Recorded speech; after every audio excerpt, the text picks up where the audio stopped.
Welcome, everyone. My name is Alexis Walker. I am a TA consultant for the Behavioral Alliance of South Carolina, and I currently am administrator of our group homes and residential facilities. But I just want to welcome you all today for the didactic presentation. What we're going to be talking about today is really creating effective behavioral coaching. I know that this is a time of year of really being able to work with our teachers and work with our students in order to model and curb that level of behavioral need that we have. So what we're going to focus on today is understanding the effective components for classroom management coaching, list the 5 components of learning conversations. And I'm just going to say, since I've been using the learning conversations in the last year or so, it has been a game changer for me as administration and working with staff and teachers to really mold and change that level of behavioral coaching.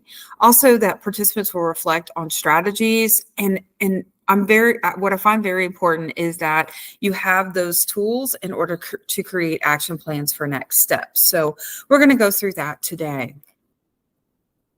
So before we get started, I think it's really important. It's May. I don't know how many days you all have left, but May is a very exhausting time for us, at the end of April and then May. So I just wanted to give us a little bit of motivation before we start our didactic today.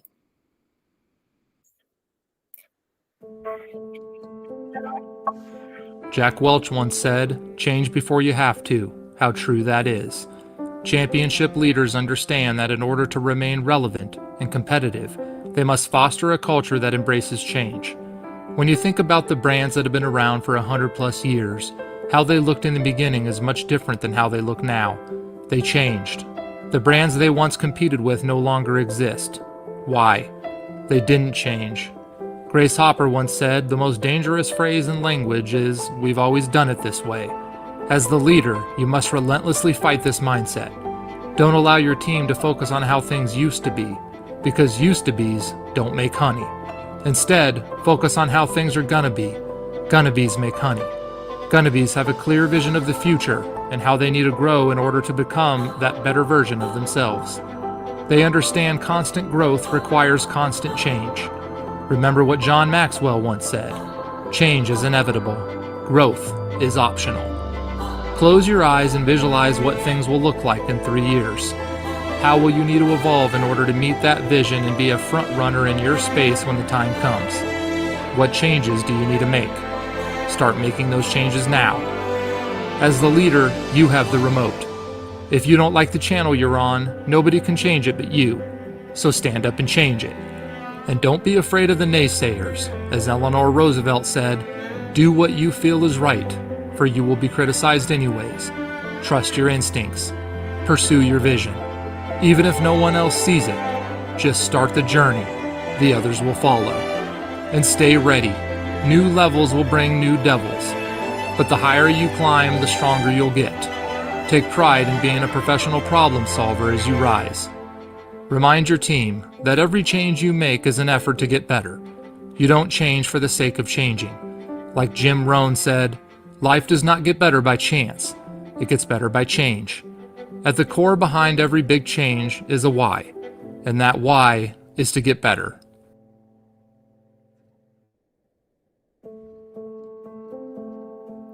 Jack Welch.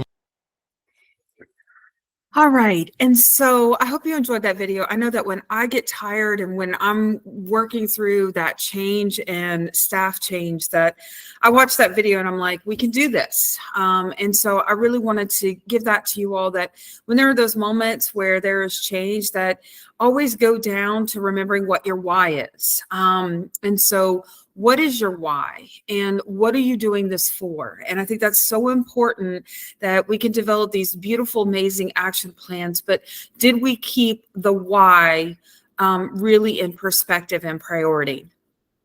So with this next one is that coaching is unlocking a person's potential to maximize their own performance. It is helping them to learn rather than teaching them. And I look at as an educator, as an administrator, that our job as instructional coaches and the leaders of that coaching is that we have to find the maximized strength of somebody else. And we have to really hone in on what is their strength, what is their potential to maximize their performance. Not just one more thing to learn, not much one more thing to check off, but how do I maximize the potential of who you are and with your why? So I think as you go and you're working with each individual person, or you're working with individual teams, schools, district, I think it's really important to always understand that person and that team's why to really maximize their performance. So what we're going to look at is really how do we create certain activities so that we are constantly in that prefrontal cortex. A lot of times with us as supporters and as coaches, and those instructional leaders, is we are working with staff that might be in survival mode, especially this time of year. So how do we get them out of survival mode, which is that fight, flight, or freeze, and then out of the limbic system, which is all about emotion, and into that prefrontal cortex where we're really making good decisions? Because when we're able to minimize the emotion and minimize those survival techniques, we're really able to make the right decisions for students and what is best. So the first thing we're going to look at is disengaging stress. So there's 4 components, and this works definitely with students, but it works with our adults. So this is something I do fully with both staff and students. So the first one is really disengaging stress. We have to acknowledge that in education, there is stress, that not only in order to calm our students down, we as adults have to be in a calm place. We have to be in a place of organized quiet, and we have to shift gears and transitions. If you've got a teacher who's going from bus duty to lunch duty, from an IEP meeting, from a staff meeting, then right back in their classroom, everyone has to get into a place where they are creating that organized quiet and be able to shift gears to disengage stress. So what we look at with disengaging stress is it involves calm and engaged and affirming demeanor to activate the learner and create security and safety. It is so important not only to create security and safety for our students, but it is paramount for us to create security and safety for our staff.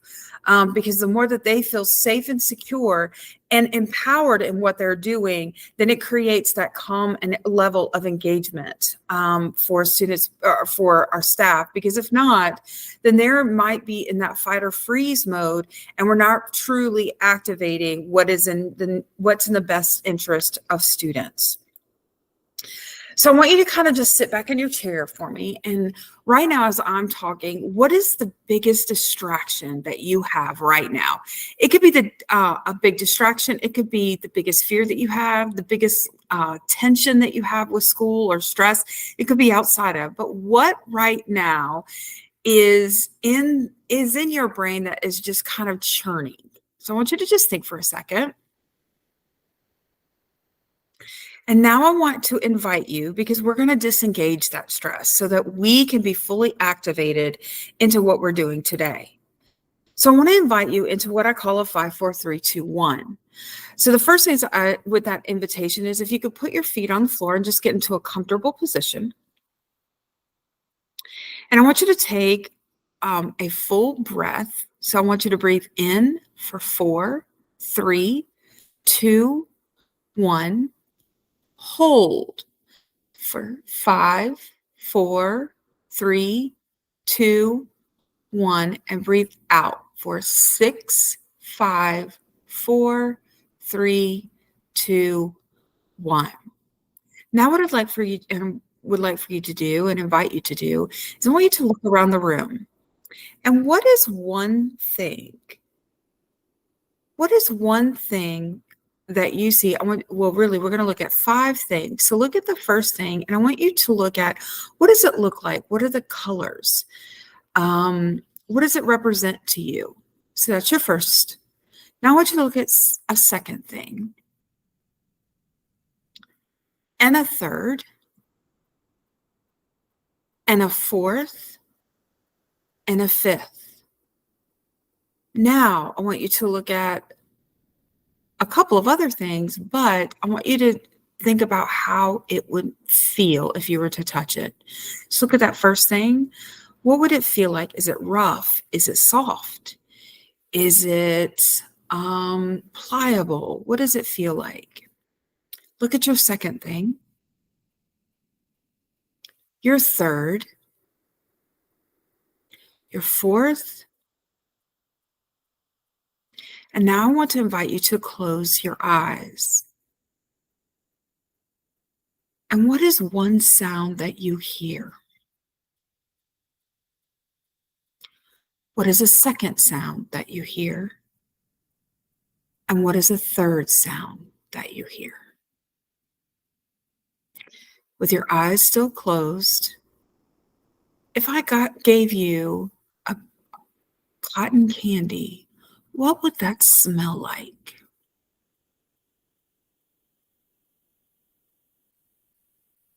And then I handed you a Starbucks coffee, what would that smell like? And lastly, while your eyes are closed and you're in a calm place, I want you to, what is the immediate thing that you think of when I say, what is your why? All right. We'll bring us back together. I really like to do those activities because it is about grounding you. And when you're grounded, then you're able to help ground your staff, and staff is then able to help ground our students. So the next activity we're going to look at is how do we connect? This really involves eye contact, presence, and playfulness. It helps build relationships and maintain focused attention to learning. So this is really important, is being able to connect to our staff in order for that vulnerability to be indicated. So what we want to look at doing in the interview process to connect is we want to create that partnership. And with that partnership, that's where we use that collaborative language of we, because we want them to know that we are in the trenches with them. It takes those listening skills. This is not a time for you to tell them what they need to be doing, but this is the time for you to really create that active listening in order to see where they are. Affirm them of exactly, empower them and affirm them that it's going to be okay, and to give themselves grace. And also, those questions to really bring out who they are. Also clarify the purpose of the interview and expectations for the entire consultation relationship. So why are we meeting? What do we want? What are we looking at? Making sure that there are some very guided questions in this interview process. So what in this link is making sure to ask questions in a conversational manner, but provide the structure. So it's not just kind of arbitrary questions here and there. Now, again, that person guides those questions, but this is a reference tool right here with this link to just help you guide yourself in those interview questions and allow for open-ended questions and reflections. So again, the more that you are able to create and understand the why of somebody and a teacher's values, because with those values, it will help you understand what is their motives, what is their need in order for you to help, and really in their personal development. And again, this takes time. This connection is not just a one and done. It's not a time period of I've got 30 minutes, but it really is something that you have to stretch and be able to be cognizant of based on the need of the teacher or staff. So another thing that you want to look at is the validation. What validates them? What validates them for you? What helps them, if you walk into their classroom, what helps them feel purposed? What helps them feel like they're being developed? What helps them feel like this is a quality process? So again, that is something with every person, you have to really, during this process, be able to really see what that need is. So after we do that connection activity, then it's going about assessing the classroom, because just going in ahead of time and not having that connection with teacher, unfortunately, that does come across as very evaluative sometimes, or teachers can become very defensive. So after you have established that interview process and that connection, is what we're going to look at is explaining to the teacher what you will be observing in the classroom. There doesn't need to be surprises. The moment that there are surprises for staff, that's when there can definitely be some angst. So you want to be completely transparent on what that is that you're coming in to observe. And you can immediately feel the ease. Now that you've had this connection, then you feel the ease when you walk in. Give them a blank form of the CAT that you guys have been looking at, the classroom assessment tool, but there's also a CURE rubric, which shows kind of from a 0 to a 4 of what is in place in the classroom. And if they already see what that rubric looks like, again, you can use any one of these. I think it's really important that you could give your teachers either one of these and see which rubric is more meaningful for them. And discuss all the areas to ensure understanding. Make sure that they do see what does maximizing structure look like. Provide examples for them so that they know what those look fors are. And then it's really easy to want to come in and observe during the easy times. But that's where it's important for them to understand that you are safe, and that to come in during the most difficult and challenging time of the day is one where that's where you can help. And you're not coming from an evaluative standpoint, but you're coming from a coaching standpoint, just to see it through a neutral lens and then be able to come back and assess what it is that you observed. So this is, for instance, this is from the CAT. And I wanted to show this because a lot of times we think that our teachers know what each one of these means. And I definitely a fault in this is that I would have this conversation I'm coming in to do an observation. Here are the reward system. I'm going to look at your reward systems.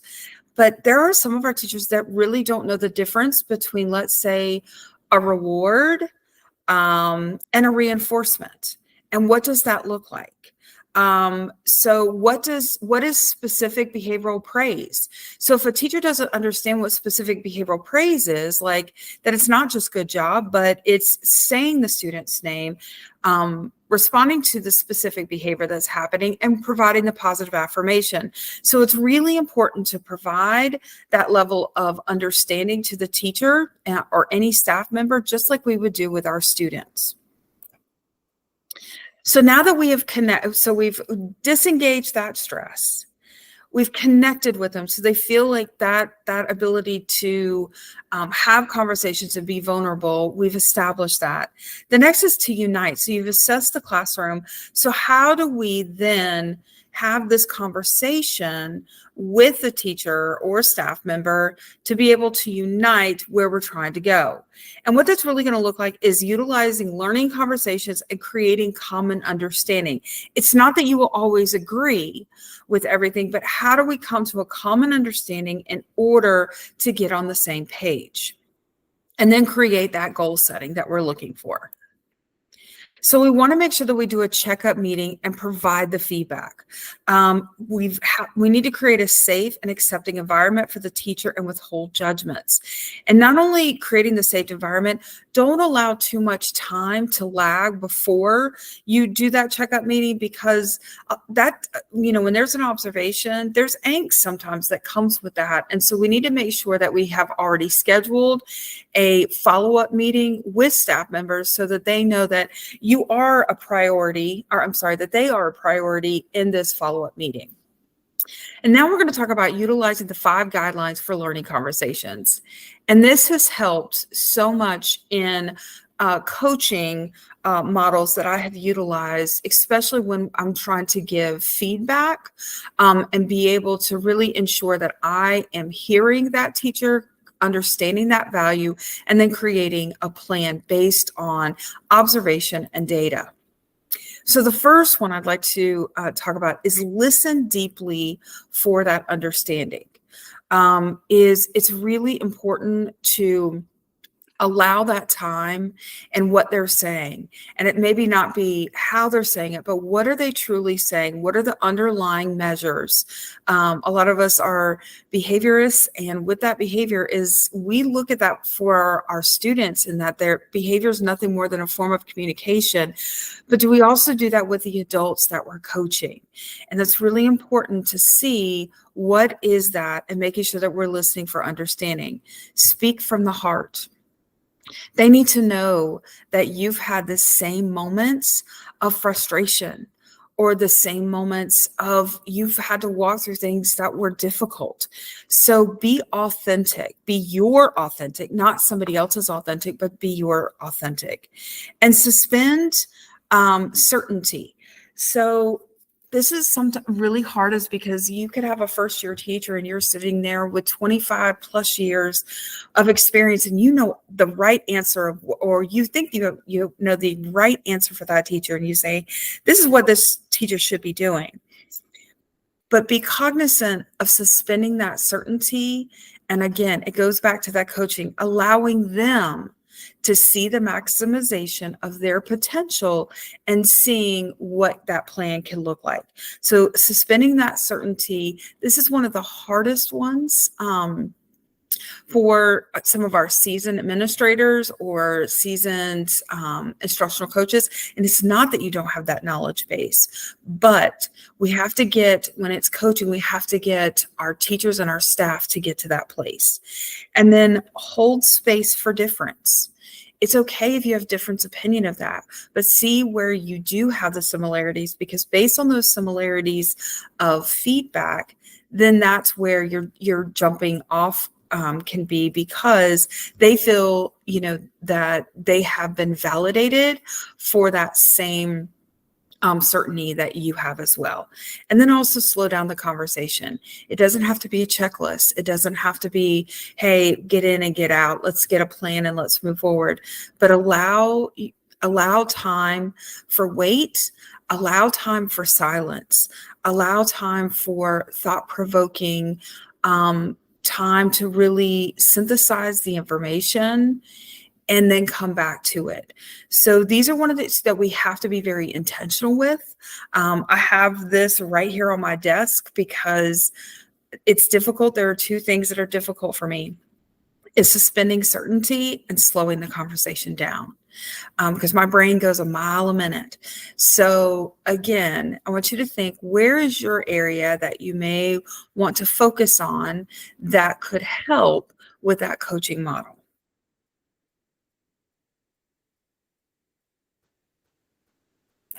All right.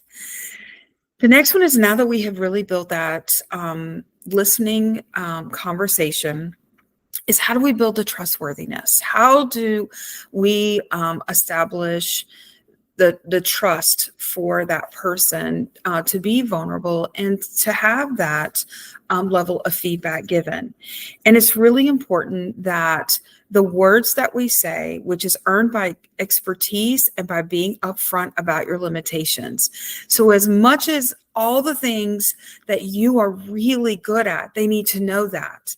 But it's important, because they're not perfect either, and they have areas of focus, that it's important for you to be very vulnerable with your areas of limitation as well. And how does that balance? So with the credibility plus your actions, are you consistent and are you dependable? When there is that moment of having feedback, did you follow up with that feedback meeting? Did you go to the observation you said you were going to go?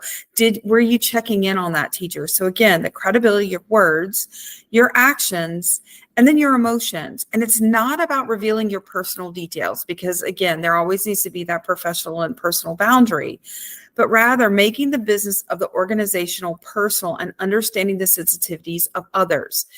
When there is an increase in behavior, there is just a sensitivity that we need to bring to the table of that teacher, to have them understand that we know that it's hard, and that it's okay, and that we're going, that this is a time for us to problem solve, but it's okay to know that you are in that place. So when you create those words, you create also action, and you have that emotional intimacy and sensitivities with others, divided by, and again, I know a lot of us at this time is we're checking off boxes sometimes. Okay. Is that the motives? What is your motive as a coach? Is it really involved in that person, or is it involved in making sure that this classroom just gets back to a behavioral level of compliance? So that's really important, because divided, you can have all the credibility, reliability, and intimacy, but if you then have too much of your motives and your own self-orientation with this, and it's your concern and not theirs, then it really wipes that trustworthiness away. So again, this is just a helpful reflection on building that trustworthiness. All right, this is a quick video to show a quick way to provide feedback.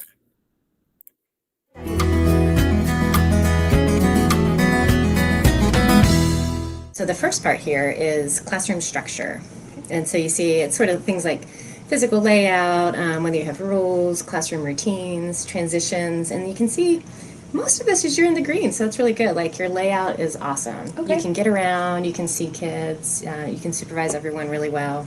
This one right here, smooth transitions, I put it in the yellow because when I was in there, some of the transitions took a really long time. Okay. And so it seemed like they could be a little quicker. Yeah. What do you think about that? Yeah, I mean, just having a lot of kids in my classroom and all having different needs can sometimes get difficult with trying to move to the next activity. But I see that as a concern too in my class. Okay. The bigger thing, you see this one's sort of orangish reddish, and this is around pacing. Okay. And that is really when I was in there, you only asked, I think, 3 questions during the whole time I was there. So it wasn't a lot of opportunities for the kids to respond. And then what I noticed was when they did respond, they weren't always doing a great job of getting it correct. Yeah. I mean, yeah. My class has a lot of students with just different abilities, and so I'm trying to make sure that I find something that's maybe not too easy, especially when I'm doing direct instruction. Not too easy, but then not too hard can sometimes be difficult. So, yeah, that makes sense. Right. Is that something we might want to focus on a little bit? Yeah. I mean, if you have any strategies for how to address students on like a wide range of different levels, that definitely I think would be helpful. And with the pacing, I definitely think I can ask more questions. I probably have to do something to think about it. Yeah. So, well, the website has some like ideas and some videos that we can look at to see if it would fit with your classroom. Okay. No, that sounds good.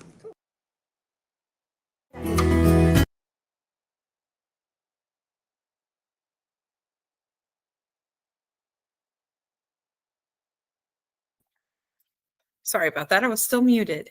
So now that we have disengaged stress, we have looked at connecting with our students, our teachers and staff. We've now united on that pathway of goal setting and where we're looking at and what those areas of focus need to be, and also those areas of strength. Now we want to commit.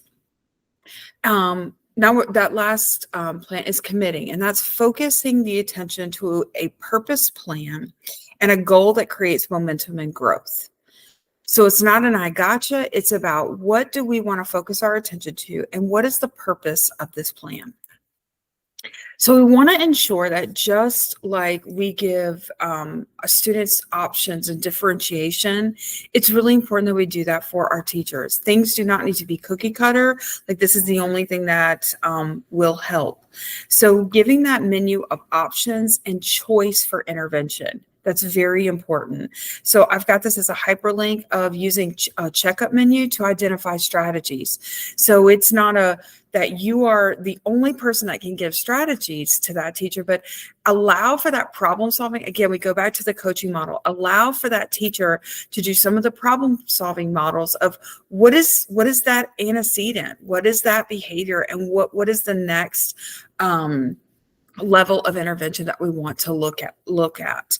So when we identify an area to improve, ensure it is based on the feedback. So always go back to your feedback meetings, and and talk through that. So now that you've connected and you've united on that, it should be much easier to pinpoint what is the one area you want to look at. Allow the teacher to choose a strategy based on the feedback. Offer only, and this is a hard one. Offer advice only when invited.